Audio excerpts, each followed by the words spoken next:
Square Enix sold their properties to Embracer. For what reason? To look into the future of NFTs and other technologies.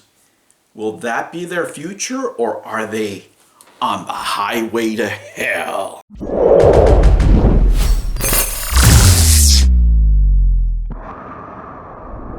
Hello humans, and welcome to another episode of Gen X Gamer. That's right, more NFT talk.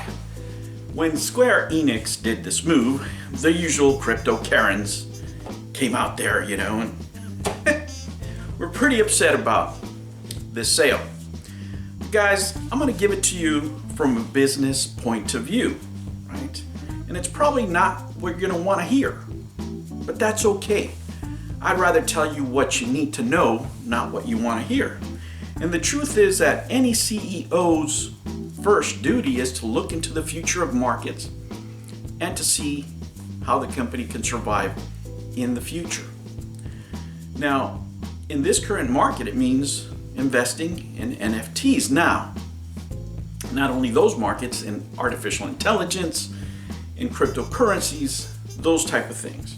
I know many people and a lot of today's gamers don't like them. But let's face it, look at the critics. Who are the critics? People hate change. Let me show you something. I love me some joysticks. I really do. I love the games that I used to play with them. And I play them as much as I can whenever I get a chance. But guys, these new technologies, these new games, they're not for you. And they are certainly not for these guys. And remember, even if these gentlemen right here are your favorites and they know a lot about video games, they know very little about finance. I mean, just take for example Ian. This week he said, owning NFTs would be like having Confederate money. Do you know, guys, what Confederate money's worth if you have the right notes?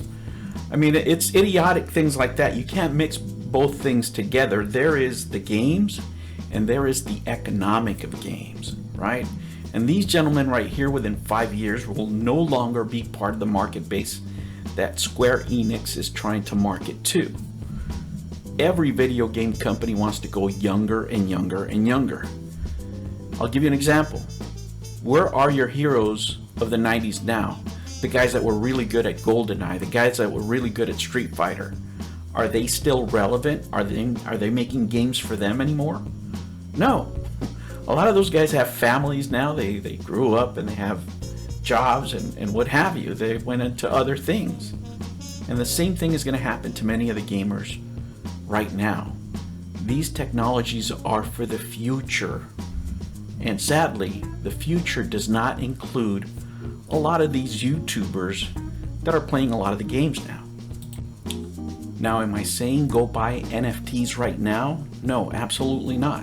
What I am saying is be aware of them. Educate yourself. Because if not, you'll be like that idiot that gave away all that Confederate money back in the day and now wishes he had it back because they're worth thousands. It's tough to accept that the video game market is going to move on from you. The video game market moved on from me in the 7th generation. The same thing will happen to you someday, right?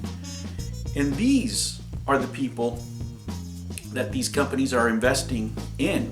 My grandkids, your nieces, your nephews, the ones that are playing Roblox, the ones that are playing Fortnite, the ones that are engaging in most of the microtransactions today.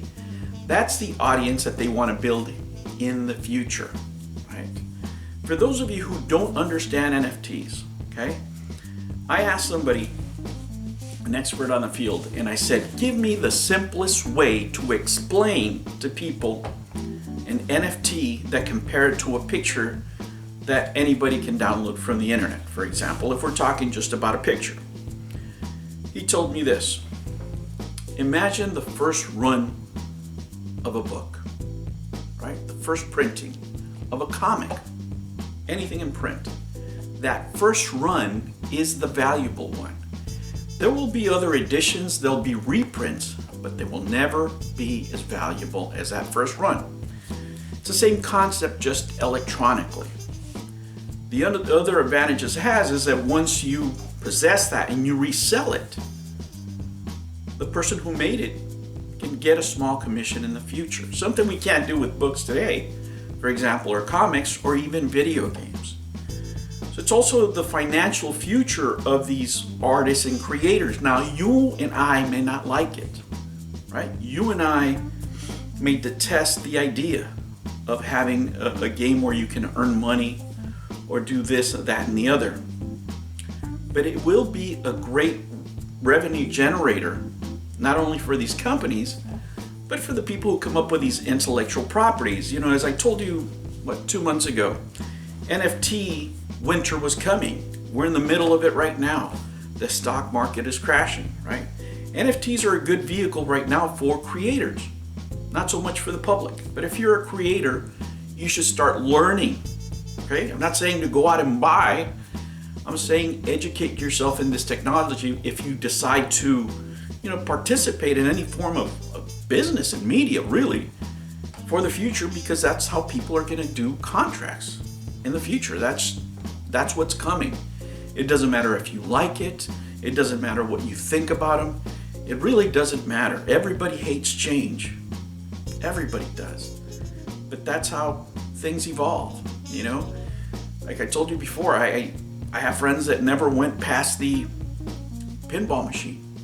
I have friends that never went past the Atari or even the PlayStation. They stopped at Super Nintendo, right? Because they didn't like the way games were evolving in the future. The one thing about video games is they will evolve. Doesn't mean you have to like it, but change is coming whether you like it or not. That's the fact, right? How it's going to turn out and why these companies are making these decisions now is because whoever establishes themselves as the premier, for example, RPG, or the premier shooter-looter, or the premier anything, premier sports game, right, will get to do things in the future in a much bigger way than they ever have before, and they will dominate the market, right? I'll give you an explanation that I saw given to Quentin Tarantino, for example, of different ways people can monetize different things.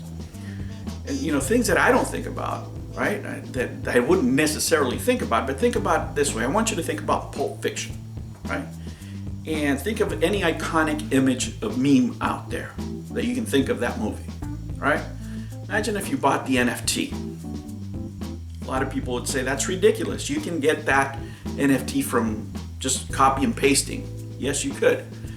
But let's say he decides to sell it on a blockchain, and every year that movie anniversary comes up, he links that NFT to a private viewing of the movie with him present, and maybe some of the stars show up. Would you buy that NFT now? A lot of people would, right? So those are the things that people are looking at in the future, right? For many of us, we may participate. For a lot of you, you can learn about it, through the internet or through your friends, what have you. But regardless of who you are, in 20 years, even less from now, that's what the market is going to be. And if you plan on playing video games in any modern way at that time, those are the environments you're going to have, whether you like it or not. But at that point, you're going to be like me. Probably sitting in front of a lot of old video games. Things change, guys. Today, it's me. 10 years from now, it might be you.